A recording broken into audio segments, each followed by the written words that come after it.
अस्सलाम वालेकुम वरहमतुल्लाहि वबरकातुहू। राह तरीक़त में जब इंसान अपने शेख से, अपने मुर्शिद से,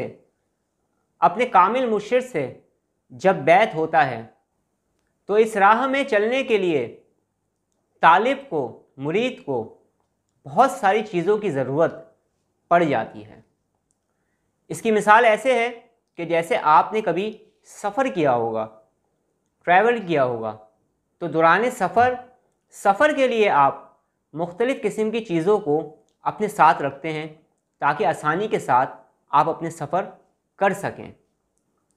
इसी तरह राह तरीक़त में, सलूक में जब सालिक आता है तो अगर इब्तदाई तौर पर कुछ रूहानी कैफियत सालिक के अंदर पैदा हो जाएं तो सालिक इंतहाई आसानी के साथ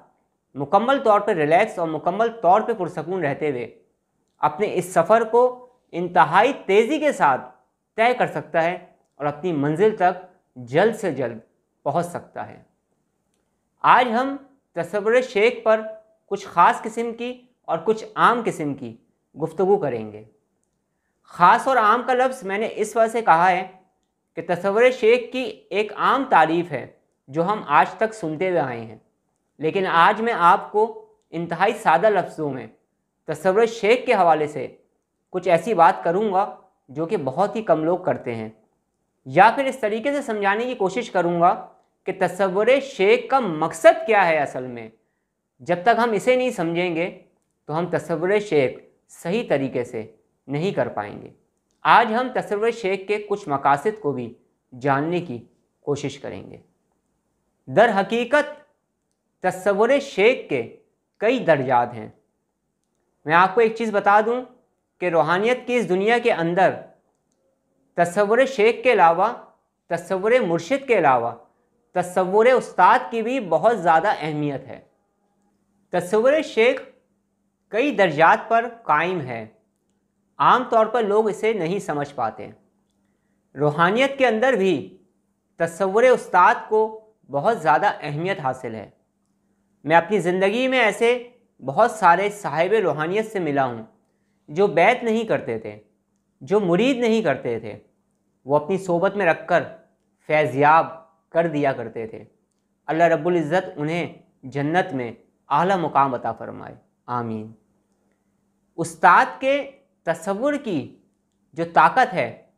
और उस्ताद के तसव्वुर की जो अहमियत है रूहानी उस्ताद की, वो बहुत ज़्यादा है।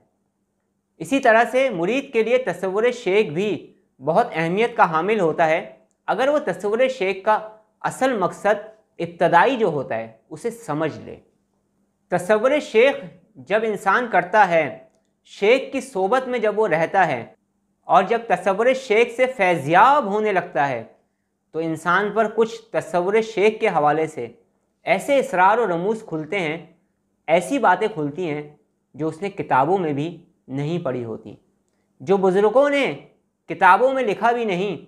बल्कि वो सीना ब सीना हम लोगों तक पहुंच रही हैं, या सीना ब सीना वो अहल जो लोग हैं उन तक पहुंच रही हैं, और वो जब चाहते हैं और जिसको चाहते हैं और जिसको इस काबिल समझते हैं उसे वो तालीम कर देते हैं। तसव्वुर शेख का एक ज़ाहिरी तरीका है जो एक ज़ाहिरी मश्क की सूरत में किया जाता है। इसके अंदर मुरीद अपने पीर व मुर्शिद का, अपने कामिल पीर का तसव्वुर करता है, तसव्वुर जमाता है और ये तसव्वुर करता है कि मुझे अपने पीर व मुर्शिद से फैज़ हासिल हो रहा है, मुझे अपने पीर व मुर्शिद से रूहानियत हासिल हो रही है, मुझे अपने पीर व मुर्शिद से रूहानी रोशनियाँ हासिल हो रही हैं। और इस तरह से तसव्वुर शेख मुख्तलिफ़ तरीक़ों से करवाया जाता है जो इब्तदाई तौर पर, ज़ाहिरी तौर पर, कॉन्शियस लेवल पर आप तसव्वुर शेख को करते हैं। तसव्वुर शेख एक कॉन्शियस लेवल पर किया जाता है, शऊरी तौर पर, और एक तसव्वुर शेख सब कॉन्शियस लेवल पर किया जाता है, लाशऊरी तौर पर। इस तरीके से शायद बहुत ही कम लोग तसव्वुर शेख को समझाने की कोशिश करते हैं। ये तसव्वुर शेख का इब्तदाई तौर पर तरीका है जो आम तौर पर लोगों को तालीम और तलकीन किया जाता है, लेकिन तसव्वुर शेख करने के और भी बेशुमार तरीके हैं। جو آہستہ آہستہ اس کی منزلوں کے مطابق سالک کو تعلیم و تلقین کیے جاتے ہیں۔ در حقیقت تصور شیخ کی حقیقت تو سالک پر اس وقت کھلتی ہے جب سالک سب کانشیس لیول پر تصور شیخ کرنا شروع کر دیتا ہے، اور سب کانشیس لیول پر اس وقت تک تصور شیخ قائم نہیں ہو جاتا جب تک سالک کے دل میں محبت اور بے قراری اپنی شیخ کے لیے پیدا نہ ہو جائے۔ ابتدا میں تصور شیخ ایک مشق کی طرح کیا جاتا ہے اور بعد میں تصور شیخ تبدیل ہو جایا کرتا ہے۔ تصور شیخ کا جو اصل مقصد و مطلوب ہے وہ محبت شیخ ہے، فنا فی الشیخ ہے۔ جب سالک کے اندر محبت و بے قراری بہت زیادہ بڑھ جاتی ہے اور اس کے ساتھ ساتھ اپنی شیخ کی محبت اس کے وجود میں سمانے لگتی ہے اور وہ کانشیس اور سب کانشیس لیول پر اپنے شیخ سے جڑنے لگتا ہے، محبت و بے قراری کا یہ عالم ہو جاتا ہے کہ ایک لمحے بھی شیخ کے بغیر اس سے رہا نہیں جاتا۔ اس وقت تصور شیخ جو وہ کر رہا ہوتا ہے اس سے اس کو وہ روحانیت اور وہ روحانی فیض حاصل ہو رہا ہوتا ہے جس کا اندازہ عام طور پر لگانا انتہائی مشکل ہے۔ جب مرشد کی محبت دل و دماغ میں اور پورے وجود میں ایک ہلچل سی مچا دیتی ہے، جب مرید شیخ سے دوری ایک لمحے بھی برداشت نہیں کر پاتا، طبیعت ہر وقت خیال یار میں ڈوبی رہتی ہے، شدید محبت کا یہ عالم ہو جاتا ہے کہ شیخ کی یاد آتے ہی آنکھیں نم ہونا شروع ہو جاتی ہیں اور یکا یک شیخ کا تصور خود بخود قائم ہونا شروع ہو جاتا ہے۔ جب مرید تصور شیخ کرنا شروع کرتا ہے اور تصور شیخ کی منزلوں کو طے کرنا شروع کرتا ہے تو ایک کیفیت اس پہ ایسی بھی آتی ہے کہ وہ کھانا کھا رہا ہوتا ہے تو بھی شیخ اس کے سامنے ہوتا ہے، وہ پانی پی رہا ہوتا ہے جب بھی شیخ اس کے سامنے ہوتا ہے، وہ بائک یا گاڑی چلا رہا ہوتا ہے جب بھی شیخ کا تصور اس کے سامنے ہوتا ہے، وہ کسی سے بات کر رہا ہوتا ہے جب بھی شیخ کا تصور اس کے سامنے ہوتا ہے، وہ غم میں ہوتا ہے جب بھی اس کے شیخ کا تصور اس کے سامنے ہوتا ہے، وہ خوشی میں ہوتا ہے جب بھی اس کا شیخ کا تصور اس کے سامنے ہوتا ہے، وہ شدید پریشانی میں ہوتا ہے جب بھی اس کے شیخ کا تصور اس کے پیر کا تصور اس کے سامنے ہوتا ہے۔ زندگی کے ہر وقت میں ہر لمحے میں پھر مرشد اس کے سامنے رہنا شروع ہو جاتا ہے۔ جب نہ چاہتے ہوئے بھی شیخ کا تصور قائم ہو جائے، جب شعوری طور پر نہیں لاشعوری طور پر آپ خیال یار میں